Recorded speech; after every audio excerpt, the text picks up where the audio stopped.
Hi, my name is Amos. And I'm Elena. And I'm the youth pastor of HGPC.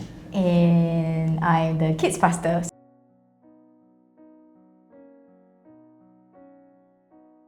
My great-grandmother's grandma was a Christian from China. Then my grandma came to the Lord when she got married. I always grew up in a Christian family. I was a very typical good Christian girl. Never really questioned a lot about the faith and would write the Sunday school quiz into my calendar, so I would always want to ace it. That was me growing up. My family was Christian, but when my mom got sick, she was diagnosed with Parkinson's. The whole family actually broke away. It's been a journey for us. Of course, I'm glad to say that my siblings are back in the faith. We have all returned in our own time.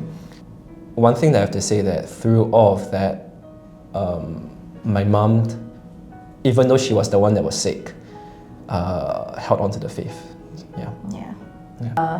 I think there's a real fear that parents will have, which is that your child will fall away from the faith. The climate or the world in which we live now is also very different from when we grew up. Now the world is probably, you can say, even hostile towards the faith, or what we call an irreverent world. It's a world that doesn't fear God. At the end of the day, the child belongs to God. And I think that it's all about just surrender. I mean, we can always do our part.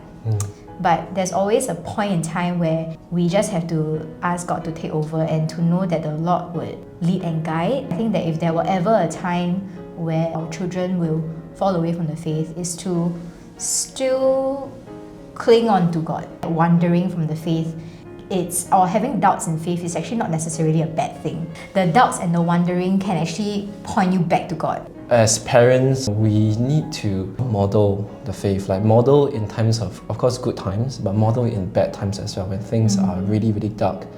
How does faith look like then? What does faith look like when things don't go well? What does faith look like when you are questioning in lamentation or in anger? It's not about putting on a face and trying to pretend to be holy, but I think it's us authentically, how do we deal with that? And I think sometimes it's okay to say, I don't have the answer to everything, and we can journey together as a family. I think if we keep that open and let God be God, I think we probably would have done our job, our ministry as parents. And that's why we must not stop praying for our kids. That's true.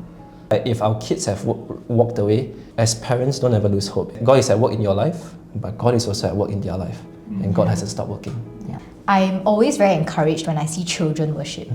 They have this very, very pure heart in wanting to connect with God. I went on a mission trip to China. Some of these kids, they travel 2 hours from their hometown to the camp. They sang this Chinese song, 主是我力量, which is that the Lord is my strength, and that even when the mountains will quake and the earth will give way, but the Lord will continue to be king, and the Lord will continue to be my strength. And I think when the children sing it in their very, very pure devotion to God, I think it was so powerful that I could really feel that the Lord was glorified.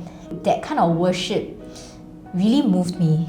I hope that children will continue to do that. Really pure and powerful worship, can actually be seen even from a very, very young child. Actually, it's the same for me. It's children as well, because there's no obstacle. We all can learn from children in the sense that when we sing, there's nothing inhibiting us. We don't care about our personal image. We don't care about how we look, how we sound. It's just to God. Sometimes we're elderly also, when they come to church, right? And you know that they're not in the best physical form. It's hard to come to church. It's very troublesome, but they still make the journey here. Some of them, they can't stand for long. They have to sit down halfway during service, but they're here. They are worshiping God. They're singing to God, and you can see sometimes it gives them joy. I'll just be like, wow, God, you have been so real in this person's life that even in their old age, even when it's become inconvenient for them to come, it's a testament, and it's an honor to see also.